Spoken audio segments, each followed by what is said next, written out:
Depuis que la commission électorale a commencé à travailler au Congo, je suis le plus âgé de cela qui reste.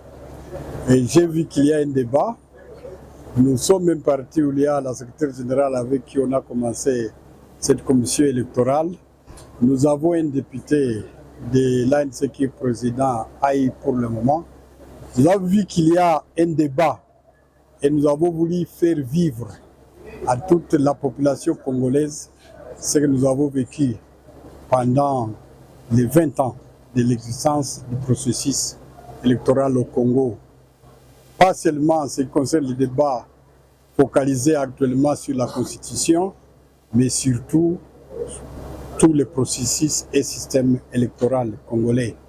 On a parlé de la composition de la CENI chez nous et sous d'autres cieux.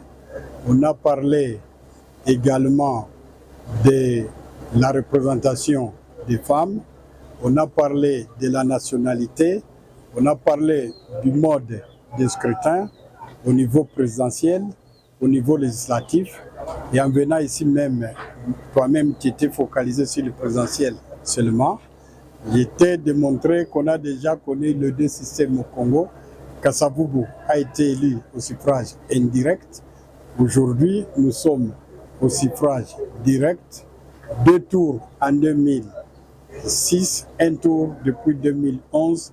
Et tout ça sont des changements des systèmes électoraux et même de la Constitution elle-même. Mais il y a des innovations que veut amener l'ANC. L'ANC n'est pas d'accord qu'on puisse continuer avec le moratoire sur la nationalité qui a été mis en place à l'Assemblée nationale en 2007. Il faut que le Parlement ou la population se prononce sur ce moratoire-là sur la nationalité. 2. L'ANC n'est pas d'accord que les femmes puissent continuer à jouir de l'article 14 de la Constitution dont elles ne sont pas bénéficiaires. L'ANC a proposé la discrimination positive. L'ANC n'est pas d'accord que l'Assemblée nationale, par exemple, puisse être dissoute et qu'on dise à la CENI de refaire ça dans 45-60 jours. C'est impossible. Nous qui connaissons la logistique, la quincaillerie électorale. L'ANC a proposé également que les gens aillent dans cette réflexion. Et c'est ces documents que nous amenons et celui qui sait qu'il a des éléments contradictoires qui nous les donne. Parce que tout est discutable pourvu que le pays soit élevé en haut. J'ai posé la question par exemple sur la rétrocession, qui a déjà eu une rétrocession de 40%. À quoi bon de continuer à mettre ça dans une constitution qui n'est pas donc d'application, un article comme ça.